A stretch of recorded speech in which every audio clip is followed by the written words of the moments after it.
رسول اللہ صلی اللہ تعالی علیہ وسلم فذکر الحدیث بطولہ الی آخر۔ حضرت ابو ذر رضی اللہ تعالی عنہ حدیث پاک روایت فرماتے ہیں، آپ فرماتے ہیں کہ میں حضور نبی کریم صلی اللہ تعالی علیہ وسلم کی بارگاہ سے اندر ایک مرتبہ حاضر ہوا کہ حضور نبی کریم علیہ الصلاۃ والسلام سے میں نے عرض کی، قلت یا رسول اللہ صلی اللہ علیہ وسلم اوصینی، کہ اے اللہ کے پیارے نبی، اللہ کے رسول صلی اللہ علیہ وسلم، آپ مجھے کچھ وصیت فرمائیں۔ قال اوصیک بتقوی اللہ،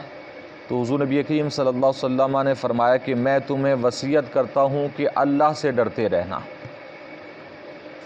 فَإِنَّهُ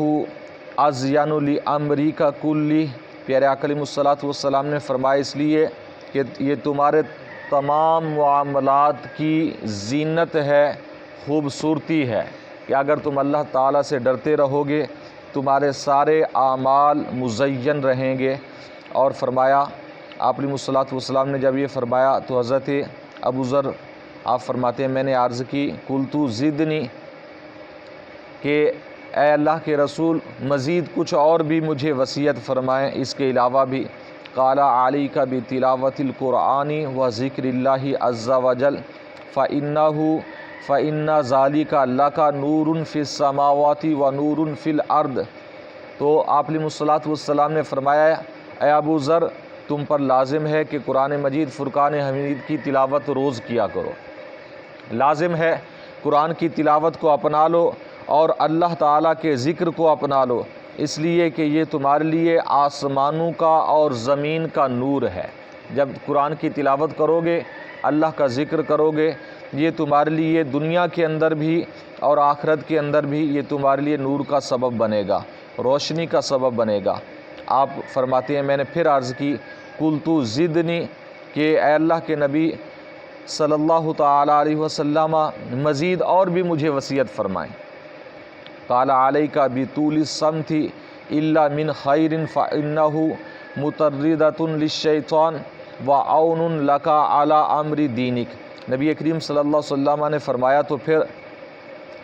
ایسا کرنا کہ لمبی خاموشی اختیار کیا کرو، لمبی خاموشی الا من خیر، ہاں سوائے خیر کے بعد، کہ اگر کوئی اچھی بات کہیں کرنی ہے، خیر کی بات کرنی ہے تو زبان چلاؤ، اپنی آواز نکالو، اس کے علاوہ پیارے آقا علیہ الصلوۃ والسلام نے فرمایا خاموشی کے ساتھ رہو، اس لیے کہ یہ شیطان کو دھتکارنے والی ہے، شیطان کو بھگانے والی ہے یہ عادت۔ اور فرمایا تمہارے دینی معاملات کے اندر تمہارے لیے یہ مددگار ثابت ہوگی، تمہارے دینی معاملات میں یہ مددگار ہوگی اور شیطان کو یہ بھگا دے گی۔ اور فرمایا آپ علیہ الصلوۃ والسلام نے جب یہ فرمایا تو آپ فرماتے ہیں میں نے پھر عرض کی، قلت زدنی، اے اللہ کے پیارے نبی مزید کچھ اور اضافہ فرمائیں۔ قال ایاک وکثرۃ الضحک فانہ یمیت القلب ویذہب نور الوجہ۔ پیارے آقا علیہ الصلوۃ والسلام نے فرمایا تو پھر ایسا کرو کہ کثرت ضحک سے بچو، یعنی کثرت کے ساتھ ہنسنے سے، بہت زیادہ ہنسنے سے اپنے آپ کو بچاؤ، اس لیے کہ بہت زیادہ ہنسنا یہ دل کو مردہ کر دیتا ہے اور چہرے کے نور کو مٹا دیتا ہے۔ یہ آقا علیہ الصلوۃ والسلام نے فرمایا کبھی کبھار ہنس لینا اس کی ہے اجازت، لیکن ہمیشہ ہی ہنستے رہنا اور یا زیادہ ہنسنا، پیارے آقا علیہ الصلوۃ والسلام نے فرمایا کہ یہ دلوں کو مردہ کرتا ہے اور چہرے کے نور کو ختم کر دیتا ہے۔ اور حضرت ابو ذر فرماتے ہیں میں نے پھر عرض کی، قلت زدنی، اے اللہ کے پیارے نبی مزید کچھ اور اضافہ فرمائیں۔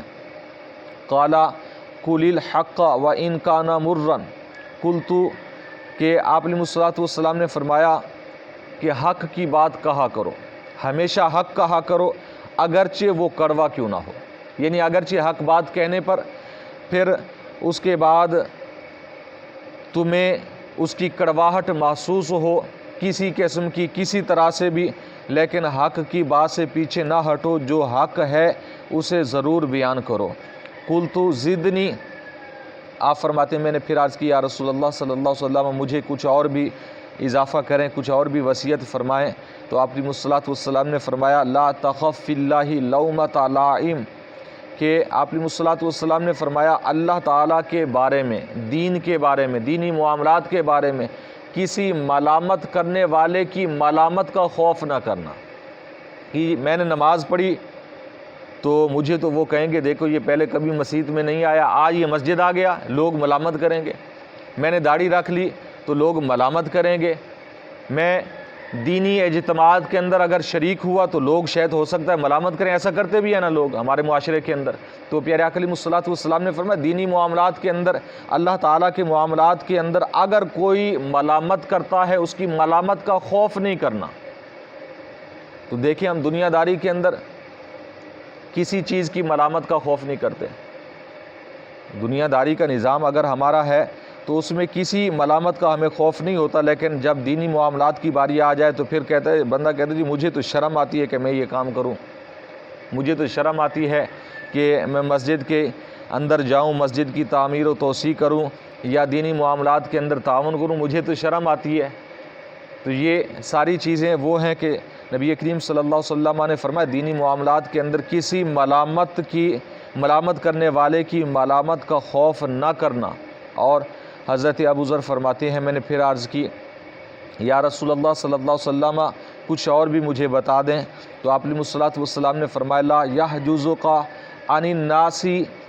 ما تعلم من نفسک۔ آپ علیہ الصلوۃ والسلام نے فرمایا تو پھر ایسا کرنا کہ لوگوں کے عیبوں پر اگر مطلع ہو جاؤ تو پھر ان کے عیبوں کو چھپا دینا،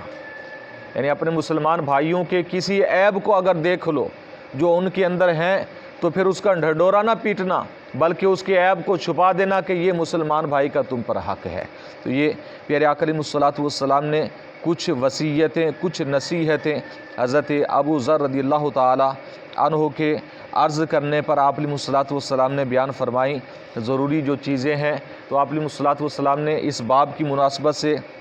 جو فرمایا کہ لمبی خاموشی اختیار کرنا، زبان کو احتیاط میں رکھنا، زبان کو حفاظت میں رکھنا۔ پیارے آقا علیہ الصلوۃ والسلام نے فرمایا یہ تمہارے دینی معاملات کے اندر معاون ہوگا اور شیطان کو بھگانے والا ہوگا۔ تو اللہ تعالیٰ کی بارگاہ میں دعا ہے کہ نبی کریم صلی اللہ علیہ وسلم کے وسیلہ سے ہم سب کو علم دین سیکھنے کی، سمجھنے کی، عمل کی توفیق عطا فرمائے۔ آمین بجاہ النبی الآمین۔